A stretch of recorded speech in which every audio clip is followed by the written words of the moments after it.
ये कहानी एक अलग ही दुनिया की है, जहाँ चार ऐसी नेशन इनिको में रहती हैं, जिनके पास अपनी अपनी सुपर पावर्स हैं। इनमें से एक है एयर बेंडर्स, जिनके पास हवा को कंट्रोल करने की ताकत है। दूसरी फायर बेंडर्स, जो कहीं भी आग लगाकर उसे कंट्रोल कर सकते हैं। फिर वाटर बेंडर्स, जो कि पानी को कंट्रोल कर सकते हैं। और आखिर में अर्थ बेंडर्स, जिनके पास जमीन और उसकी मिट्टी को कंट्रोल करने की ताकत है। ये सभी लोग अपनी ताकतों का इस्तेमाल करते हुए लड़ना पड़े, इस दुनिया में जंग ना हो जाए, इनके लिए अवतार यानी एक ऐसे इंसान का होना जरूरी है जिसके पास हवा, पानी, आग और जमीन चारों एलिमेंट्स को एक साथ कंट्रोल करने की सुपर पावर हो। पता चला है कि फायर बेंडर्स ने अब इस दुनिया में हुकूमत करने की ठानी है और इसीलिए वो बाकी सभी बेंडर्स को मार रही हैं। इस जंग को रोकेगा अवतार एंग, जो कि इस वक्त एक एयर बेंडर है। उसे उसके मास्टर एयर बेंडिंग के लिए ट्रेन करते हैं, पर अभी तक एंग अपने अवतार होने की सच्चाई नहीं जानता। इसीलिए बाकी एयर बेंडर्स एंग के मास्टर पर गुस्सा हो रही है कि एंग को अपनी अवतार वाली ट्रेनिंग शुरू कर देनी चाहिए, क्योंकि अब फायर बेंडर्स उन लोगों के इलाके में घुसकर उन्हें मारना चाह रहे थे। मास्टर भी सही वक्त देखकर एंग को उसके अवतार होने की सच्चाई बताते हैं और कहते हैं कि तुम्हें जल्द ही ट्रेनिंग पूरी करके फायर बेंडर्स की तरफ से होने वाले इस जुल्म को रोकना होगा। एंग, जो कि बस 12 साल का था, ये सारी बातें समझ नहीं पाता। इतनी बड़ी जिम्मेदारी से घबराते हुए वो मास्टर से कहता है कि मैं अवतार नहीं बनना चाहता। इन सब चीजों ने उसका मूड भी ऑफ कर दिया था, जिसे ठीक करने के लिए वो अपने पेट से बातें करता है और उसके साथ उड़कर सैर पे चला जाता है, जबकि उसके पीछे पीछे उसके इलाके में आग का हमला हो चुका था। फायर बेंडर्स ने एयर बेंडर्स के पूरे ही टेम्पल को थोड़े ही टाइम में तबाह कर दिया था। वो लोग सभी एयर बेंडर्स के साथ ही एंग के मास्टर को भी मार चुके थे और जो बचा था वो सिर्फ एंग ही था, जो अपने पेट के साथ शहर पे निकला था। पर तूफान की लपेट में आकर वो पानी में गिरता है। इससे पहले कि वो पानी में डूब जाता, हमें दिखाया जाता है कि उसकी अवतार की ताकतें जागी हैं। उसके सर में बने टैटू से तेज रोशनी निकली थी। इस सीन के बाद कहानी में पूरे 100 साल गुजर जाते हैं और अचानक एक बर्फीले पहाड़ में से तेज रोशनी निकलने के साथ एक बड़े धमाके की तरह वो पहाड़ फट जाता है, जिसमें से अब एंग निकला था। ये वाटर बेंडर्स का इलाका था, जहाँ कटारा नामी वाटर बेंडर अपने भाई के साथ ट्रेनिंग कर रही थी। ये वाक्य देखकर वो दोनों घबरा जाते हैं और एंग को अपने टेम्पल में ले आते हैं। एंग का यहाँ से निकलना फायर बेंडर्स का प्रिंस ज़ुको भी देख चुका था, जो दुनिया में अवतार को ही ढूंढने की मिशन पे था। यहाँ वाटर बेंडर्स के टेम्पल में जब एंग को होश आता है तो वो अपने साथ होने वाला सब कुछ यहाँ लोगों को बताता है कि जब उसके इलाके में आग का हमला हुआ था तो तब वो सैर के लिए वहाँ से निकला हुआ था और एक तूफान में फंसने के बाद उसे इस टेम्पल में होश आया है। वाटर बेंडर्स की एक ओल्ड लेडी उससे कहती है कि ऐसा कैसे हो सकता है, जिस हमले की तुम बात कर रहे हो वो आज से पूरे 100 साल पहले इस दुनिया में हुआ था, जिसमें सभी एयर बेंडर्स मारे गए थे, उनकी पूरी नस्ल खत्म कर दी गई थी। यहाँ तक कि काफी वाटर बेंडर्स भी उस जंग में मारे गए। बस ये कटारा ही उनके कबीले में आखिरी वाटर बेंडर बची है। एंग से थोड़ी और बात करने पर वो ओल्ड लेडी पता चला लेती है कि एंग एक अवतार है और इस दुनिया में बचा आखिरी वाटर बेंडर भी। एंग ने यहाँ पर अपने पेट को भी बुला लिया था। कुछ दिन वो यही रुकता है और वाटर बेंडर कटारा का अच्छा दोस्त बन जाता है, जिससे अभी तक अपने पावर्स पर कंट्रोल करना नहीं आया था। एंग उसे अपनी सोल और इमोशंस पर कंट्रोल करते हुए फोकस करने की स्किल बताता है, जिसकी मदद से अब वो अच्छे से वाटर बेंडिंग कर पा रही है। दूसरी तरफ फायर बेंडर्स का प्रिंस ज़ुको अपने अंकल के साथ मिलकर अवतार एंग को पकड़ने के लिए वाटर बेंडर्स के विलेज में आता है और गाँव वालों से जब शराफत के साथ एंग को उसके हवाले करने का कहता है तो उसे बचाने के लिए कटारा का भाई ज़ुको को लड़ने का चैलेंज दे देता है। ज़ुको एक ट्रेंड फायर बेंडर था, जबकि उसके सामने एक आम इंसान जिससे वो बड़ी आसानी से हरा चुका था। इससे पहले कि वो अपने सामने वाले लड़के को मार देता, लड़ाई खत्म करने के लिए एंग सामने आता है और उनके साथ चला जाता है। एंग को शिप के जेल में डाला गया था। एंग यहाँ अपनी एयर बेंडिंग की स्किल्स का इस्तेमाल करते हुए बड़े ही आराम से अपनी कैद की चाबियां चुरा यहाँ के सिपाहियों को चकमा दे कैद से निकलकर ज़ुको की इस शिप का विजिट करता है, जहाँ उसे अवतार पे लिखी ज़ुको की किताब मिलती है, जिसे चुरा जैसे ही वो शिप से उड़ता है तो ज़ुको की नजर में आ जाता है। ज़ुको आग से एंग पर हमला कर रहा था, जिससे बचते हुए इससे पहले कि वो पानी में गिरता, कटारा और उसका भाई एंग को उसी के पेट पर बचाने वहाँ पहुँच चुके थे। ये लोग एयर बेंडर्स के टेम्पल में जाते हैं, जहाँ सब बर्बाद था। वहीं जब एंग को अपने मास्टर की हड्डियां नजर आती हैं, तो दुख और गुस्से से उसका बुरा हाल हो जाता है। ऐसे में उसकी सारी अवतार की पावर्स एक बार दोबारा से जाग उठती हैं, जिनको अपने दिल पर कंट्रोल करते हुए उसने बहुत मुश्किल से काबू में किया था। वो बहुत ज्यादा रो रहा था। इस वक्त टारा उसे हौसला देती है। एंग कहता है कि मेरी वजह से 100 साल पहले मेरी दुनिया खत्म हो गई, पर अब मैं पहले वाली गलती नहीं दोहराऊंगा। मैं अब अवतार की ट्रेनिंग खुद से पूरी करूंगा। प्रिंस ज़ुको की अवतार पर लिखी हुई बुक जो उसने शिप से चुराई थी, उसके जरिए उसे पता चलता है कि अवतार की ट्रेनिंग स्टार्ट करने के लिए उसे पहले पिछले सभी अवतार की पावर्स को जगाना होगा। इसीलिए पहले वो कियोशी अवतार के टेम्पल में जाते हैं जो उनके पास ही एक आइलैंड पे था। लेकिन वहाँ जाने पर आइलैंड के लोग उन पर हमला करके उन्हें पकड़ने वाले होते हैं कि कियोशी की मूर्ति से एंग के ऊपर एकदम से रोशनी गिरती है, जो देख आइलैंड के लोग हैरान होते हैं और उन्हें अपने सरदारों के पास ले आते हैं। ये एंग और एंग के साथियों को बताते हैं कि असल में उनके पास किसी तरह की भी बेंडिंग पावर्स नहीं है, जिनकी वजह से वो अपने आप को बचा नहीं सकते। इसीलिए वो किसी अनजान इंसान को अपने आइलैंड में नहीं आने देते।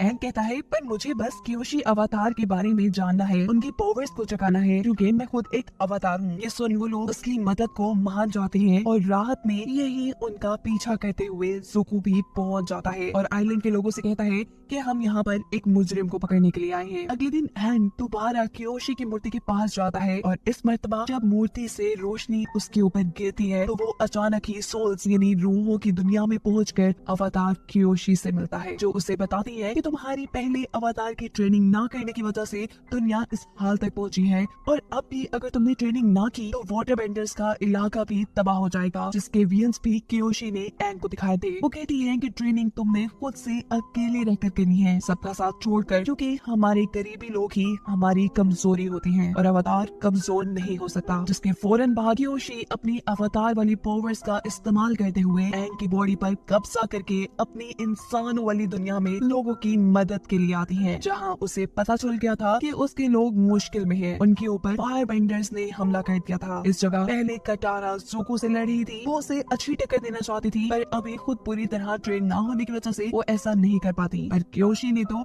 कुछ ही देर में अपने चारों एलिमेंट्स की बेंडिंग पावर्स का इस्तेमाल करते हुए फायर बेंडर्स के सभी सिपाहियों को वहां से दूर गिराया था। सभी डर कर यहाँ से भाग चुके थे, जिसके बाद कियोशी एंग की बॉडी से निकल जाती है और वो अपने असल हालत में आ जाता है। गांव वाले एंग का शुक्रिया कहते हैं क्योंकि उन्हें तो एंग ही अपने दुश्मनों से लड़ता नजर आया था। जिसके बाद एंग अपने साथियों के साथ वाटर बेंडर्स के इलाके की तरफ चल पड़ता है, क्योंकि उसे कियोशी ने बताया था कि वाटर बेंडर्स के इलाके में अब बहुत बुरा हमला होने वाला है। इसीलिए वो पहले वाटर बेंडिंग सीखकर उस इलाके को बचाने का इरादा करता है। इस सीन में दिखाया जा रहा है कि अवतार कियोशी के आइलैंड से हारने के बाद ज़ुको के ही आर्मी के लोग मिलते हैं, जो उससे पहले उसका साथ ना देने की वजह से माफी मांग रहे थे। ये आदमी ज़ुको से कहता है कि अगर आप पहले ही हमें अवतार के मिलने के बारे में बता देते तो हम जरूर आपका साथ देते। ज़ुको इस आदमी से कहते हैं ठीक है, ये बात तुम्हें पता चल गई, पर तुम अब ये बात किसी को नहीं बताओगे। लेकिन वो तो ये खबर ज़ुको के डैड को यानी फायर बेंडर्स के राजा को बता चुका था। जो खबर सुनते ही वो अपनी बेटी से कहती है कि देखो ज़ुको काबिल बनता जा रहा है, उसने अवतार को भी ढूंढ लिया है। ये बात सुनकर आमतौर पर तो उसकी बहन को खुश ही होना चाहिए था, लेकिन वो खुश इसलिए नहीं थी क्योंकि वो अपने डैड के बाद फायर बेंडर्स की खुद मलका बनना चाहती थी और इसका एक तरीका यही था कि वो ज़ुको से ज्यादा काबिल बने।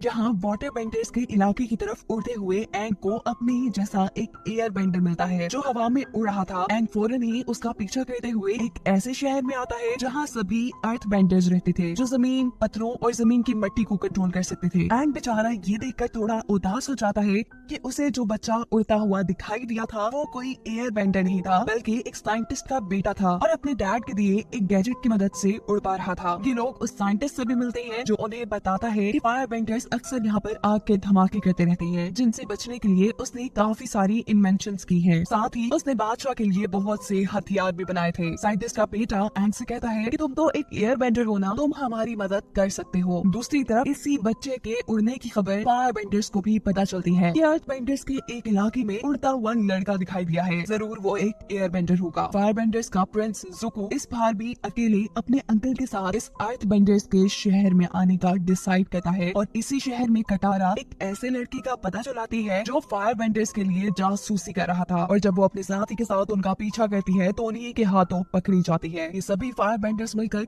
उसके ऊपर हमला कर देते हैं। वो अपने साथी के साथ मिलकर जल्द ही उन्हें हरा देती है, जबकि दूसरी तरफ उसका भाई एक साइंटिस्ट के साथ मिलकर बड़े एयर बैलून का डिजाइन बनाने में कामयाब हो जाती है। इसी शहर में एंग ये पता चलाता है कि फायर बेंडर्स यहाँ पर अपनी आग से हमला नहीं करते, बल्कि वो तो इस शहर में किसी खास केमिकल का इस्तेमाल इस्तेमाल करते हुए आग के हमले और धमाके करवाते हैं और जरूर इनके शहर के अंदर का ही कोई आदमी फायर बेंडर्स की मदद करता है। एंग इस काम में मुलविस जिस लड़की का नाम बताता है, कटारा उसे जानती थी। उसी के साथ मिलकर तो उसने फायर बेंडर्स को हराया था। वो लड़का तो उसे अच्छा इंसान लगा था, लेकिन जब बाहर जाकर वो दोबारा उस लड़के से बात करती है तो वो लड़का उसे अपना प्लान बताता है कि कैसे वो साइंटिस्ट के सामान को बादशाह के पास ले जाते हुए एक बॉम्ब से बदल देंगे, जिसके नतीजे में वहाँ के बादशाह मर जाएंगे। कटारा को ये सुन बिल्कुल यकीन नहीं हुआ था कि जिस लड़की पे उसने यकीन किया वो इतना बुरा हो सकता है। वो अब एंग के साथ मिलकर बादशाह को बचाने के लिए निकलती है, जहाँ पर एंग का सामना ज़ुको से हो जाता है। ये लोग लड़ते लड़ते शहर की तरफ आ जाते हैं। ज़ुको जब अपनी फायर से एंग पर हमला करता है तो यहाँ शहर में आग लग जाती है, जिससे एंग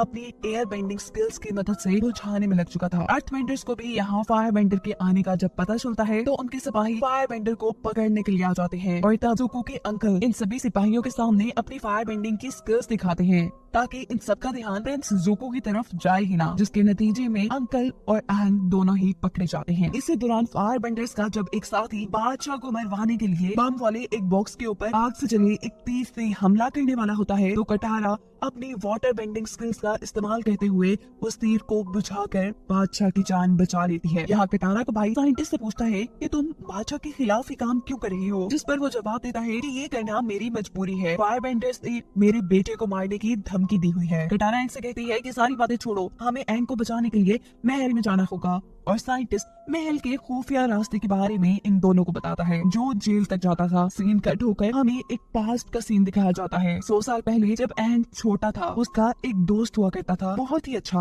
और वो एक अर्थ बेंडर था। मजेदार की बात ये थी कि इस वक्त अर्थ बेंडर्स का जो बादशाह था वो एंग का 100 साल पुराना बचपन का दोस्त ही था, जो अब बूढ़ा हो चुका था, लेकिन वो एंग को देखते ही उसे एक ही नजर में पहचान जाता है।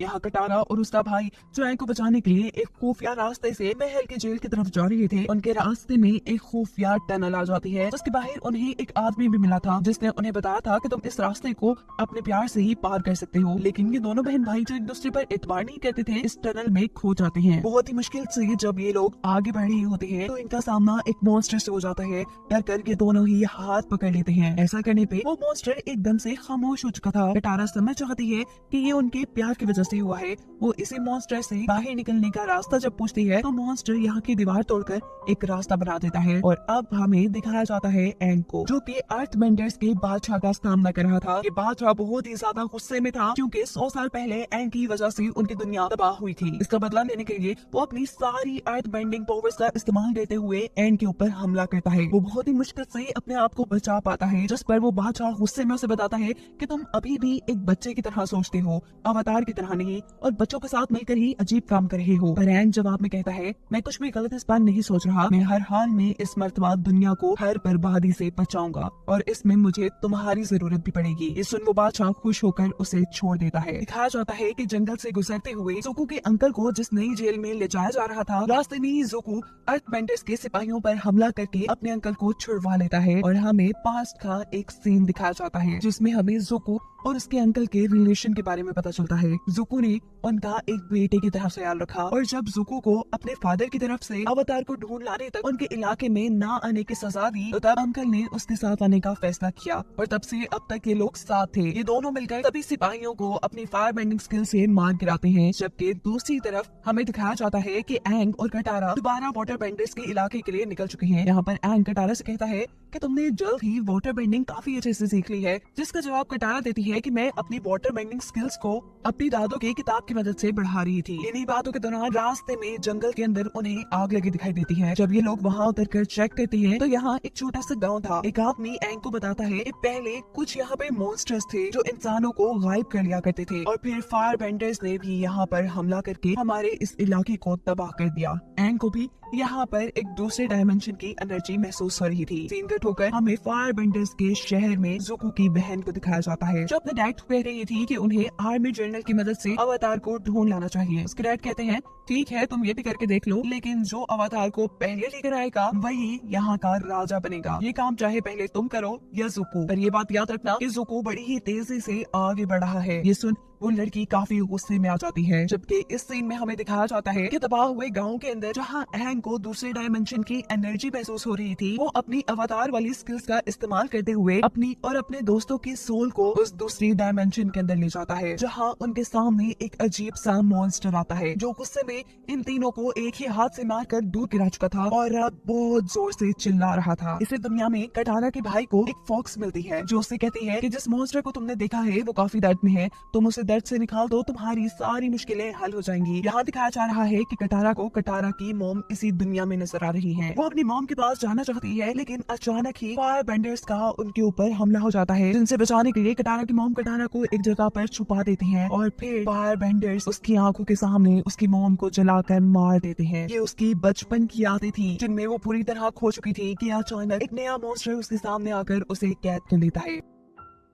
इसी दुनिया में कटाना के भाई को भी कुछ ख्याल आते हैं, जहाँ उसके फादर और उसके अंकल आपस में बातें कर रहे हैं कि ये लड़का किसी काम का नहीं है, वो कोई मास्टर नहीं बन सकता। ये बातें उसे दुख देती है। वो भी इन ख्यालों में खो जाता है और अचानक वो मॉन्स्टर जिसने कटारा को कैद किया था वो उसके भाई को भी कैद कर लेता है। अब तो एंग को भी इस दुनिया में अपना एयर बेंडर्स का टेम्पल नजर आ रहा था, लेकिन वो एक ही सेकंड में समझ जाता है कि ऐसा नहीं हो सकता, ये कोई इल्यूजन है। वो अपना पूरा फोकस लगाता है और देखता है कि यहाँ पे असल में है क्या, और उसे यहाँ एक मॉन्स्टर दिखाई देता है जो उससे कहता है कि तुम कई साल बाद ऐसे इंसान मेरे सामने आए हो जो मेरे भरम से बच गए, वरना जो मेरे भरम में आता है उसे मैं कैद कर लेता हूँ। मैं जान चुका हूँ कि तुम एक अवतार हो, मैं पहले भी बहुत से अवतार से लड़ चुका हूँ। वो उससे पूछता है कि क्या तुम मेरी कोई चीज लेकर आए हो? एंग कहता है नहीं, मैं तो अपने दोस्तों को बचाने के लिए यहाँ आया हूँ। ये कहते ही उसके और मॉन्स्टर के दरमियान में लड़ाई शुरू हो जाती है, पर एंग जो यहाँ पे एक सोल था अपनी ताकतों का इस्तेमाल नहीं कर पा रहा था, इसीलिए वो इस मॉन्स्टर से हार जाता है और वहाँ से भागकर एक घर के अंदर आता है जहाँ पर उसे अपने मास्टर मिलते हैं। वो उनके गले लगकर उनसे कहता है कि आप कहाँ चले गए थे,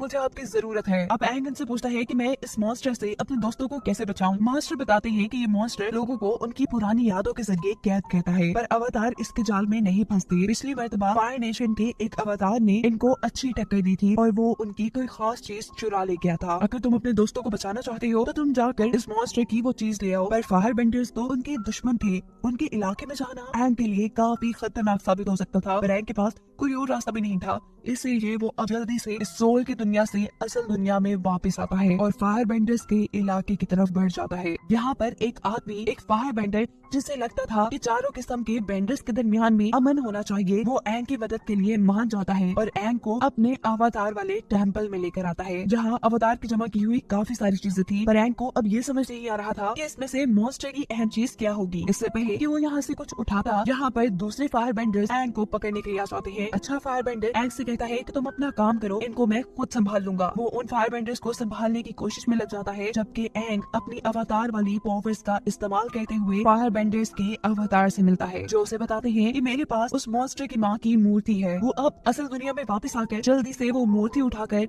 मॉन्स्टर के पास जाने ही वाला था कि यहाँ एक और मॉन्स्टर एंग के ऊपर हमला कर देता है। ये मॉन्स्टर एक बाउंटी हंटर का था जिसे ज़ुको और उसके अंकल ने अवतार को पकड़ने के लिए हायर किया था। ऐसे एंग उन दोनों के कब्जे में आ जाता है। एंग के दोनों को समझाता है कि प्लीज मुझे थोड़ा वक्त दे दो, मुझे अपने दोस्तों को बचाने दो, फिर मैं दोबारा खुद तुम्हारे पास आ जाऊंगा। जिस पर ज़ुको उसे जवाब देता है कि दूसरों को बचाने की सोच हमें कमजोर बना देती है। और यही से हमें एक पास्ट का सीन दिखाया जाता है जहाँ पर ज़ुको के डैड जंग में लड़ने की एक स्ट्रेटेजी बना रहे थे, जिनके मुताबिक वो काफी सारे अपने ही सोल्जर्स को मरवा कर दुश्मन को डिस्ट्रैक्ट करके खत्म कर देंगे। पर इस ख्याल पे ज़ुको का कहना था कि हमें अपने लोगों को नहीं मरवाना चाहिए। अपनी स्ट्रेटेजी पे सवाल उठाने की वजह से ज़ुको के डैड उससे कहते हैं कि तुम्हें इसकी सजा जरूर मिलेगी। सीन कट होकर हमें प्रेजेंट में दिखाया जाता है कि ज़ुको के डैड ने ज़ुको के ही सामने अपनी आर्मी भेजी थी, जो उनसे कह रही थी कि तुम आराम से अवतार को हमारे हवाले कर दो, नहीं तो हमारे पास तुम्हें मारने तक के ऑर्डर्स हैं। ना चाहते हुए भी ज़ुको को अवतार को अपने डैड के सिपाहियों के हवाले करना पड़ा था। ये लोग एंग को ले जाकर एक टेम्पल में बांध देते हैं और रात होने पर उसे कोई बचाने के लिए आ जाता है। यहाँ हमें एक फाइट दिखाई जाती है जिसमें एंग और उसे बचाने वाला सिपाही बाकी सभी सिपाहियों से लड़ते हैं और यहाँ से गायब हो जाते हैं।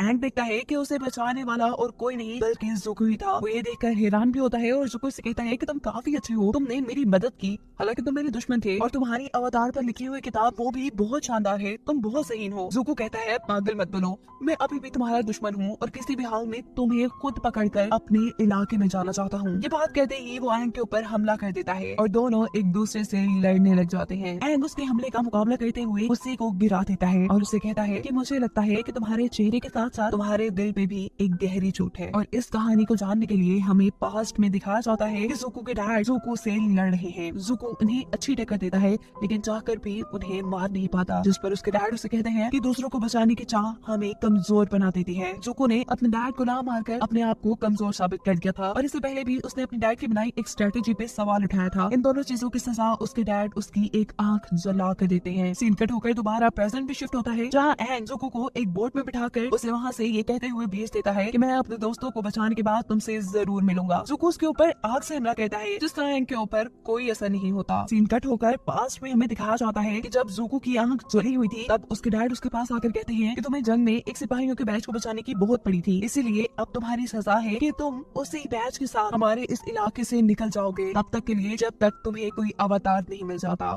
फिर नए सीन में दिखाया जाता है कि एंग दोबारा जली हुई गांव में आकर दूसरे डायमेंशन में पहुंच चुका था। वो वहाँ मॉन्स्टर की गुमी हुई मूर्ति वापस करता है, जिसके बदले ये मॉन्स्टर वहाँ सभी इंसानों को आजाद कर देता है। एंग को यहाँ कटारा और उसका भाई मिले थे, जिनको देखने से ज्यादा वो इस चीज से खुश था कि बाकी गाँव वाले अपने गुमे हुए लोगों से मिलकर काफी खुश हो रहे थे। ये लोग फाइनली अब वाटर बेंडर्स के इलाके में पहुंच जाते हैं, जहाँ सभी वाटर बेंडर्स अवतार को देखकर इसलिए खुश हैं कि वो जानते हैं कि फायर बेंडर्स उनके ऊपर हमला करने वाले हैं और अवतार के यहाँ होने की वजह से वो उनसे जंग बहुत ही आसानी से जीत जाएंगे। जबकि फायर बेंडर्स के इलाके के अंदर ज़ुको की बहन यहाँ कुछ लोगों से फाइट कर रही है अपनी फायर बेंडिंग स्किल्स के जरिए और उसके डैड उसके स्किल्स को देखकर कहते हैं कि नहीं, तुम तो बहुत स्लो, बहुत बेकार हो। ये सुन उस लड़की को गुस्सा आ जाता है और वो अपने दोस्तों से कहती है कि मैं सब जानती हूँ, ये मेरे डैड की चाल है, वो असल में मुझे बादशाह बनाना ही नहीं चाहते। वो चाहते हैं कि उनका बेटा ज़ुको ही बादशाह बने, लेकिन मैं उससे ज्यादा काबिल हूँ और मैं ये बात प्रूव करके रहूंगी। वाटर बेंडर्स के इलाके में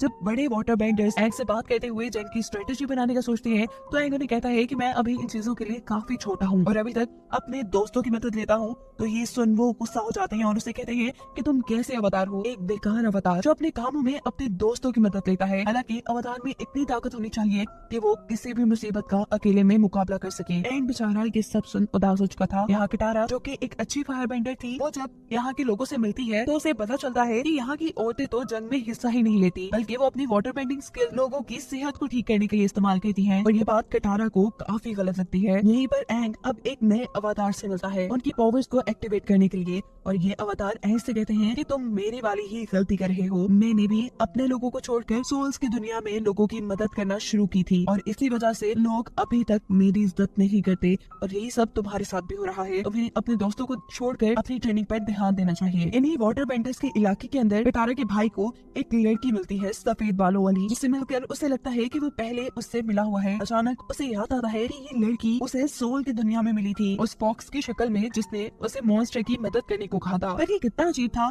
कि एक लड़की सोल्स की दुनिया में भी हो और असल दुनिया में भी। तब ये लड़की उसे बताती है कि असल में बचपन में मैं बहुत बीमार रहती थी, इसीलिए मेरे डैड ने चांद की रूह से मदद मांगी, जिस चांद की मदद से ही हम लोग वाटर बेंडिंग कर सकते हैं। चांद की रूह ने मुझे अपनी रूह का थोड़ा सा हिस्सा दे दिया, जिसकी वजह से आज मैं जिंदा भी हूँ और किसी भी वक्त इस इंसानों की दुनिया से सोल्स की दुनिया में भी जा सकती हूँ। यही फायर बेंडर्स के इलाके के अंदर ज़ुको की बहन अपने डैड को अपनी ऐसी फायर बेंडिंग स्किल्स दिखाती है जिसमें उसने अपने हाथों से बिजली भी निकाली थी। ये देख उसके डैड खुश हो जाते हैं, जबकि इस सीन में हमें दिखाया जाता है कि फायर बेंडर्स अब वाटर बेंडर्स के इलाके पर हमला करने के लिए आगे बढ़े थे। उनके पास एक एयर बलून भी था जिसके अंदर फायर बेंडर्स के जर्नल थे। वाटर बेंडर्स भी दिमागी तौर पर इस जंग के लिए तैयार थे, पर उनके पास इतनी बड़ी फौज नहीं थी कि वो फायर बेंडर्स का सामना कर सके। तब कटारा उन्हें मशवरा देती है कि औरतें भी इस जंग में हिस्सा लें। अपनी बात को प्रूव करने के लिए वो यहाँ के सरदार से अपनी अच्छी वाटर बेंडिंग स्किल्स के जरिए लड़ती है और ये प्रूव कर देती है कि औरतें भी जंग में हिस्सा ले सकती हैं। यहाँ पर हमला हो जाता है। एंग, कटारा और सभी लोग इस हमले को रोकने में लग जाते हैं, लेकिन ज़ुको के अंकल अपने जर्नल को कहते हैं कि आज पूरा चांद है, वाटर बेंडर्स को अपनी ताकत चांद से मिलती है, इसीलिए आज वो लोग तुमसे हार नहीं सकते। और तब जर्नल ज़ुको के अंकल को बताता है कि मेरा प्लान तो उन्हें हराना है ही नहीं, बल्कि मेरा प्लान तो कुछ और ही है। मुझे पता है कि ऐसा चांद साल में एक मर्तबा आता है और जिस दिन चांद पूरा गोल और इस तरह चमकदार होता है, उस दिन चांद की सोल और समुद्र की सोल यही पीछे झरने के अंदर मिलती है। वो कहते हैं कि मैं उन दोनों सोल्स को ही मार दूंगा। ज़ुको के अंकल जर्नल से कहते हैं कि ये बहुत ही गलत आइडिया है, ऐसा करने से सोल्स की दुनिया में और इस दुनिया में बहुत बड़ा नुकसान हो सकता है, तबाही मच सकती है। लेकिन वो जर्नल कहता है कि मुझे इस चीज की कोई परवाह नहीं। वो अब झील के पास पहुंच जाता है चांद की रूह को ढूंढने के लिए, जबकि दूसरी तरफ ज़ुको एंग को पकड़ने के लिए यहाँ पे आ चुका है, जिससे कटारा अब लड़ रही है। और इस मर्तबा कटारा अपनी वाटर बेंडिंग की स्किल से बहुत ही आसानी से ज़ुको को अपनी कैद में कैद कर चुकी थी। यहीं पर वो जर्नल चांद की रूह को मारने लगता है। ज़ुको के अंकल उसे कहते हैं कि चांद की रूह की ताकत काफी ज्यादा होती है, एक अवतार से भी ज्यादा, तुम उसे नहीं मार पाओगे। लेकिन वो जर्नल वाटर बेंडर्स को खत्म करने के लिए चांद की रूह को पकड़ लेता है। ऐसे में चांद एकदम से लाल हो चुका था, जिसके बाद वो आदमी चांद की रूह को अपने जादुई खंजर से मार भी देता है और ऐसे चांद बिल्कुल काला पड़ जाता है। चांद के खत्म होने से वाटर बेंडर्स की ताकत भी खत्म हो जाती है। फायर बेंडर्स ताकतवर हो जाते हैं और वो हमला करके इनके इलाके को खत्म करने लगते हैं, यहाँ तक कि वाटर बेंडर्स का टेम्पल भी टूट जाता है। ये बिल्कुल वही सीन है जो कयोशी ने एंग के वीएन में दिखाया था। एंग यहाँ के लोगों को बचाना चाहता था, लेकिन तभी उसे कयोशी की कही हुई वो बात याद आती है कि एक अवतार को लोगों की फिक्र छोड़कर खुद पे ध्यान देना चाहिए और अपनी पावर्स को उभारना चाहिए। ये सोचते ही वो समुद्र के बिल्कुल दरमियान में चला जाता है और अपनी रूह को समुद्र को दे देता है। एक अवतार और समुद्र की रूह मिलकर यहाँ बहुत बड़े मॉन्स्टर की शक्ल में आ जाती है, जिसके बाद वो फायर बेंडर्स के सभी जहाजों को तबाह करना शुरू कर देता है।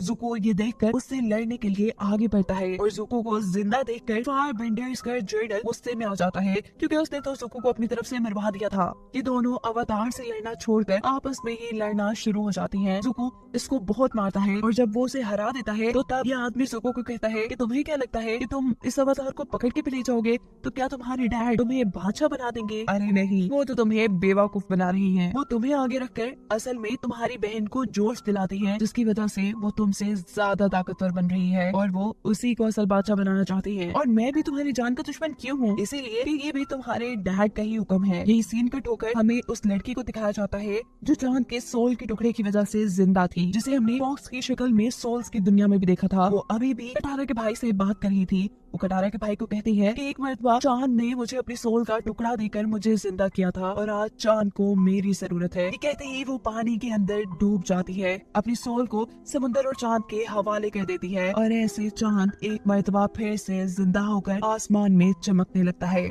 सब कुछ ठीक होने के बावजूद भी एंग अभी भी एक मॉन्स्टर की शक्ल में ही था। वो वाटर बेंडर के इस इलाके के काफी तबाह होने की वजह से अभी भी गुस्से में था। जब कटारा उसे कहती है, एंग तुम बहुत अच्छी हो, तुम हमारे साथ ही हो, हम तुम्हारी फैमिली हैं, हम तुम्हें कमजोर नहीं कर रहे, बल्कि हम लोग तो तुम्हारी ताकत हैं, तुम अपने आप को ऐसे जाया मत करो, यहाँ के लोगों को तुम्हारी जरूरत है। ये सारी बातें सुनकर एंग का गुस्सा ठंडा होता है और वो पानी से बाहर निकल कर आता है एक बहुत ही ताकतवर अवतार की शक्ल में। पर बाहर आने पे भी वो दुखी था। उसे लग रहा था कि यहाँ पे जितनी भी तबाही हुई है उसकी वजह से हुई है, लेकिन उसके साथी उसे कहते हैं कि ये तबाही उसने नहीं की बल्कि फायर बेंडर्स ने की है। उसने तो यहाँ के कई लोगों की जान बचाई है और दुनिया को बहुत बड़े खतरे से भी बचाया है। एंग कहता है कि अब बस मैं पुरानी चीजों को भुलाकर अपने आगे के सफर पर ध्यान दूंगा, जिसमें कटारा उसे वाटर और एयर बेंडिंग सिखाने में मदद करने वाली थी। सीन कट होकर हम ज़ुको और उसके अंकल को देखते हैं, जिनको अभी भी मालूम नहीं था कि उन्हें क्या करना है, क्योंकि उन्हें तो अपने ही बाप और भाई से धोखा मिल चुका था। दूसरी तरफ ज़ुको के डैड, जिनको ये खबर मिलती है कि वाटर बेंडर्स के काफी सारे इलाके को तबाह करने के बावजूद भी फायर बेंडर्स उनसे हार चुकी है, तो वो हैरान के तौर पे इस खबर को सुनकर नाराज नहीं होते और अपने लोगों को बताते हैं कि ये तो उनकी सिर्फ एक चाल थी। वो कभी भी वाटर बेंडर्स के इलाके को तबाह करना ही नहीं चाहते थे। वो तो सिर्फ चाहते थे कि अवतार का ध्यान वाटर बेंडर्स के उस इलाके को बचाने में लग जाए, जबकि पीछे से उन लोगों ने तो अर्थ बेंडर्स के इलाके पे कब्जा कर लिया था, वो भी अपनी बेटी के जरिए। यहाँ उनके लोग उससे पूछते हैं कि ज़ुको का क्या होगा, जिस पर ज़ुको के डैड कहते हैं कुछ नहीं, कभी कभार हमें बड़ी बड़ी चीजों के लिए ऐसे कमजोर लोगों की कुर्बानी देनी पड़ती है। अर्थबेंडर्स के इलाके पर कब्जा करके ज़ुको की बहन बहुत ज्यादा खुश थी और कहानी के आखिर में हमें ज़ुको के डैड अपने साथियों को ये बताते हुए दिखाए जाते हैं कि अब अर्थ के ऊपर से एक फायर बॉल गुजरने वाला है, जिसकी वजह से उनकी ताकतें और भी बढ़ जाएंगी, और ये बताते हुए ये कहानी यहाँ खत्म हो जाती है।